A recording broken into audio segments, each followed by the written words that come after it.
النهاردة هنعمل مع بعض وصفة حلوة جدا جدا. وصفة فراخ جديدة ولذيذة وطعمها جميل. من أحب الوصفات للفراخ اللي أنا بحبها جدا وبعشقها بصراحة، وبتكون حلوة أوي مع الأكل أيا كان النوع اللي هتستخدميه جنبه. يعني معاها بيكون تحفة. عيش فينو، رز، مكرونة، عيش سوري، أي حاجة بتبقى طعمها حلو جدا. بس قبل ما نبدأ وصفتنا، لو أول مرة تشوفوني، أنا اسمي هاجر، وما تنسوش لايك للفيديو واشتراك للقناة. هنا عندي فراخ مخلية خالص من العظم، ما فيهاش أي حاجة. وممكن على فكرة تعمليها بدبابيس أو بالفراخ بالعظم بتاعتها، بس تكوني مقطعاها عشان السوا بتاعها يكون مظبوط معاكي ويكون كويس. وعندي هنا بصل مقطعاه جوانح كده، وعندي فلفل حامي على رومي وطماطم وعلبة زبادي وليمونة. والبهارات بتاعتها بقى قليلة جدا جدا، واحدة من الماجي ومعلقه من الفلفل الاسود ومعلقه من الكاري ومعلقه من الملح. تمام. هنا جبت صينيه بقى كده اهو، عشان دي اللي هعمل فيها. حطيت عليها معلقه كبيره كده اهو من الزبده. لو متاح عندك سمنه تمام، ممكن تستخدمي زيت، بس السمنه او الزبده بيكونوا احسن في الطعم بصراحه يعني. هشوح بقى معاهم البصله بتاعتي بالطريقه اللي انتوا شايفينها دي. البصل الابيض على فكره يا جماعه، عايزه اقول لكم بيبقى حلو جدا جدا في الاكل، مع اني انا يعني من محبين البصل التاني جدا، بعشقه بصراحه.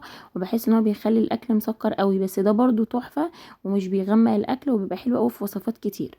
بعد ما اديت بقى البصل بتاعي تشويحه كده اهو بالشكل ده، رحت نازله عليه بالتوابل اللي معانا. هنشوح التوابل دي مع البصل. الحركه دي بتخلي لك التوابل البصل ولا ايه سوري بتاعك بيكون طعمه حلو جدا جدا لما بتشوحي معاه التوابل، وفي نفس الوقت لونه بيغير ايه على طول. وهنا بقى نزلت عليه بالفلفل اللي معايا، برضو هديله كده تشويحه، اللي هو ايه ياخد طعم البصل وطعم التوابل وياخدوا طعم الفلفل، وتبقى يعني ايه الوصفه حلوه. هنعمل ايه بقى؟ هناخد الفراخ بتاعتنا، دي كانت اوراق على صدور، هنرصها كده اهو في الصينيه بالشكل اللي انتوا شايفينه دوت. انا اصلا مش بحب الوراك على فكره، بس في الوصفه دي جميله جدا جدا وطعمها تحفه والله العظيم، وبتكون طريه وبجد رهيبه. هنا بقى حطيت الفراخ بتاعتي رصيتها بالشكل اللي انتوا شايفينه دوت. هديها بقى تشويحه كده اهو مع البصل والفلفل والتوابل بالشكل ده. هفضل اقلب فيها لحد ما ايه لونها يغير معايا وتتشوح.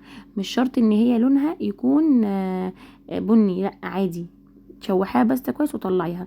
هنا بقى طلعت الفراخ على جنب، وحطيت بقى الطماطم بالشكل اللي انتوا شايفينه ده. هدي برضو الطماطم كده مع البصل والفلفل ده تشويحة حلوة مع بعضيهم، اللي هو ايه البصل الطماطم ولا ايه يفقد السوائل بتاعته وتتسبك كده سيكة بسيطة مع الحاجات اللي احنا حاطينها، بتبقى طعمها حلو جدا جدا. ومية الطماطم بتدي طعم رهيب بصراحة في الوصفة دي. هنا بقى نزلت عليها بعد ما غلت كده مع بعضها واتشوحت بكوباية الزبادي الكبيرة. الصوص ده يا جماعة طعمه رهيب بجد، خطير. هنا سبتها كده اهو بقى ايه، بعد ما قلبتها كده مع بعضها هسيبها ان هي تغلي، بس هحط عليها الليمونة، عصرتها كده اهو زي ما انتوا شفتوا بالشكل اللي انتوا شايفينه دوت. وهحطها على النار تغلي شوية مع بعضها وتتسبك كويس.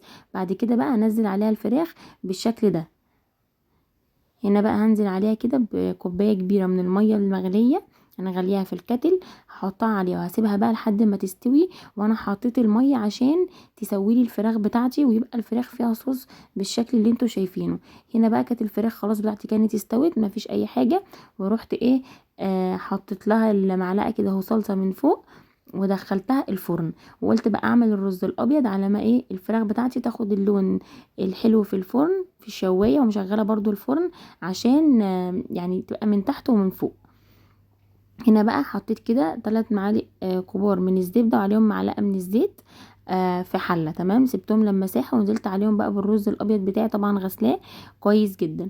وبعد كده بقى هشوح فيه زي ما انتوا شايفين، اديله تشويحه حلوه يعني، بلاش اللي هو الاستعجال عشان ما يبقاش عامل زي الرز المسلوق. لما تشوحيه كويس في السمنه بتاعته وبتزودي كده السمنه بتاعته شويه بتبقى حلو جدا، وبيكون طعمه ايه سمنته باينه فيه. تمام. نزلت كده عليه بقى بالملح قبل ما ازود الميه بتاعته. انا بحب احط الملح واديله تشويحه كده معاه، بعد كده بقى ايه اروح مزوده الميه زي ما انتوا شايفين. طبعا بقى تزودي الميه بتاعته فوق الرز كده بشويه عشان ايه ما يعجنش معاكي.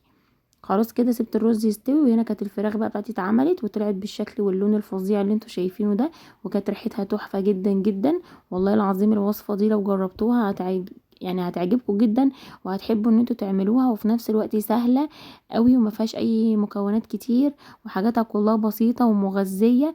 وده كان شكل بقى طبقنا بالنسبه للفراخ والرز، وعملت شويه سلطه، وكانت اكله جميله جدا وسهله وسريعه. واشوفك بقى في فيديو جديد بوصفه جديده. باي باي.